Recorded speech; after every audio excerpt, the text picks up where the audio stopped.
নমস্কার বন্ধুরা, বৃন্দাস কিচেনে আপনাদের সকলকে জানাই স্বাগত। আজ আমি নিয়ে এসেছি মোচা দিয়ে সয়াবিনের একটি দুর্দান্ত রেসিপি। এই রেসিপিটি তৈরি করা যতটা সহজ, খেতে কিন্তু ততটাই সুস্বাদু। তো এই রেসিপির জন্য মোচা কাটার কোনো ঝামেলা নেই। মোচার শুধুমাত্র এই শক্ত ডাঁটাটা আমরা এইভাবে ফেলে দেব, বাকি কিন্তু আর কোনো কিছু বাছতে হবে না, আর মোচা কাটতেও হবে না। তো দেখুন, ফুলের মধ্যে থেকে শক্ত ডাঁটাটাকে এভাবে ফেলে দিতে হবে, খুব সহজ। এবার সমস্ত ফুলগুলো ছাড়িয়ে নিয়ে আমি কড়াইতে জল গরম করে নিয়েছি। জলের মধ্যে দিয়ে দেবো সামান্য একটু হলুদ, আর দিয়ে দিচ্ছি সামান্য একটু লবণ। লবণ দিয়ে আমি তার মধ্যে দিয়ে দেবো ছোট ছোট করে কেটে রাখা আলু। আলুটাকে আমরা হালকা একটু সিদ্ধ করে নেব। নিরামিষ দিনে এই রেসিপিটি আপনারা তৈরি করে খেতে পারেন। এটা তৈরি করা যতটা সহজ, খেতেও কিন্তু ততটাই সুস্বাদু। তো দেখুন, আলুটা আমার কিন্তু হালকা একটু সিদ্ধ হয়ে গেছে। এবার আমি এর মধ্যে দিয়ে দেব মোচা।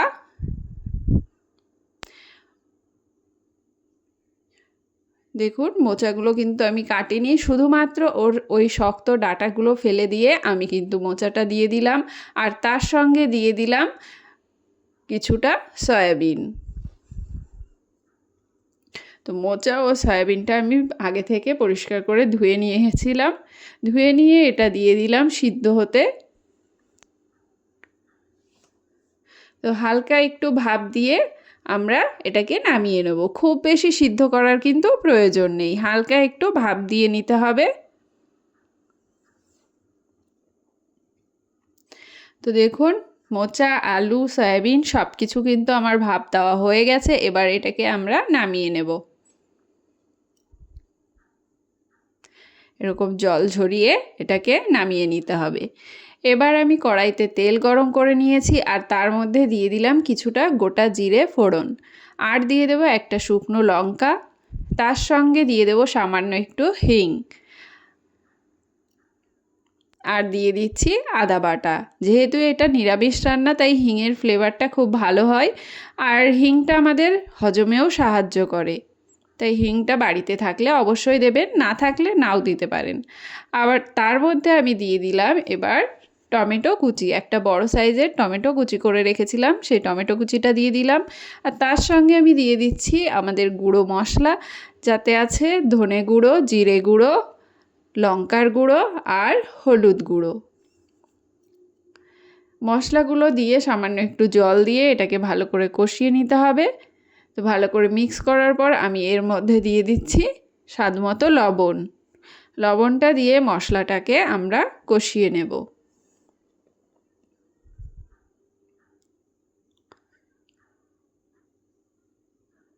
মশলা যত ভালো কষা হবে, খেতে কিন্তু ততটাই স্বাদ হবে। তো ধৈর্য ধরে মশলাটাকে একটু কষিয়ে নেব। তো মশলাটা আমার কষা হয়ে গেছে। এবার এর মধ্যে দিয়ে দেব আগে থেকে ভাপ দিয়ে রাখা সয়াবিনটা। সয়াবিনটাকে চিপে জলটা আমি ঝরিয়ে নিয়েছি।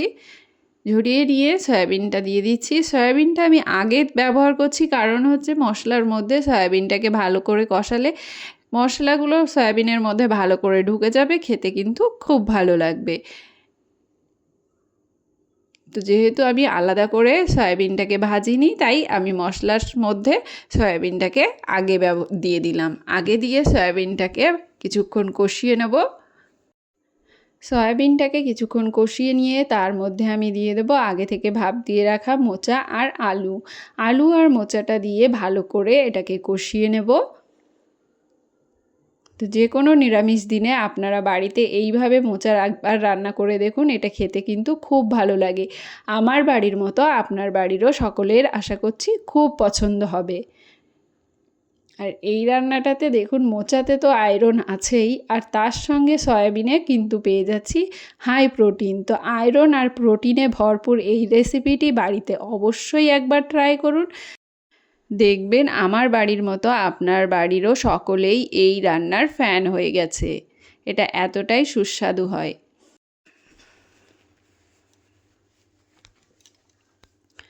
মশলাটাকে আমরা ভালো করে কষিয়ে নিলাম।